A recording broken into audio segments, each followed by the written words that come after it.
কে এই গণ অভ্যুত্থানে ছিল, কে ছিল না, সেই প্রশ্ন যদি করা হয় তাহলে যে উপদেষ্টা পরিষদ গঠিত হয়েছে তার সংখ্যাগরিষ্ঠই এই গণ অভ্যুত্থানের আন্দোলনের সাথে ছিল না।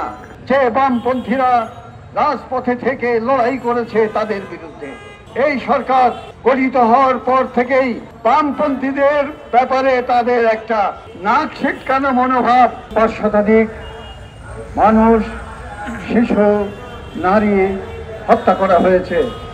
আমরা এই সমাবেশ থেকে এই ঘটনার তীব্র নিন্দা জানাচ্ছি এবং সরকারকে বলতে চাই, ফিলিস্তিন বাংলাদেশের বন্ধু রাষ্ট্র। বাংলাদেশ এর জন্মের পর থেকে আমরা ফিলিস্তিনি জনগণের পাশে। এই রাষ্ট্রের পররাষ্ট্র নীতি নির্ধারিত, সেখানে এই সরকারের এই মুহূর্তে এই ঘটনার নিন্দা করে অবস্থান গ্রহণ করার জন্য আমরা আহ্বান জানাচ্ছি। সংগ্রামী বন্ধুগণ, আমাদের এই সমাবেশ সারা দেশে চলছে। আমরা লক্ষ্য করেছি ধর্ষণের বিরুদ্ধে, আসিয়ার নৃশংস ধর্ষণ করে হত্যা করার পরপরই সারা দেশের নারী, পুরুষ, ছাত্র ছাত্রী, গ্রাম শহর এক গণজাগরণ সৃষ্টি হয়েছে। তার প্রতিবাদে বিক্ষোভে মানুষ সামিল হয়েছেন। সেই সময়েই আমাদের দেশের এই আন্দোলনকে দিগ্ভ্রান্ত করার জন্যে সরকারের পৃষ্ঠপোষকতায় একদল এটাকে আওয়ামী ট্যাগ লাগিয়ে মানুষকে ভিন্ন দৃষ্টি ভেতরে নিক্ষিপ্ত করতে চাইছে। সংগ্রামী বন্ধুগণ, কে এই গণ অভ্যুত্থানে ছিল, কে ছিল না, সেই প্রশ্ন যদি করা হয় তাহলে যে উপদেষ্টা পরিষদ গঠিত হয়েছে তার সংখ্যাগরিষ্ঠই এই গণ অভ্যুত্থানের আন্দোলনের সাথে ছিল না।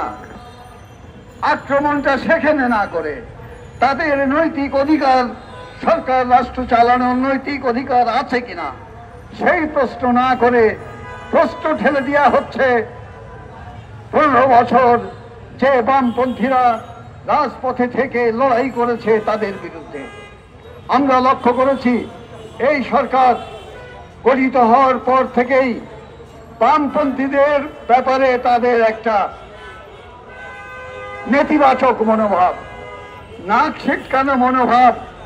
কারণ এই সরকার জানে অতীতের যে অর্থনীতি, মুক্তবাজার অর্থনীতি, নয়া উদয়নের অর্থনীতি, যে অর্থনীতি লুটেরা বুর্জোয়া শ্রেণী এবং মার্কিন সাম্রাজ্যবাদী শক্তি, সেই শক্তিদের পৃষ্ঠপোষক। এবং এই অর্থনীতি চালু রাখতে তারা চায় তাদের যে সংস্কার প্রস্তাব, সেই প্রস্তাবে তারা সেটা ঘোষণা করেছে।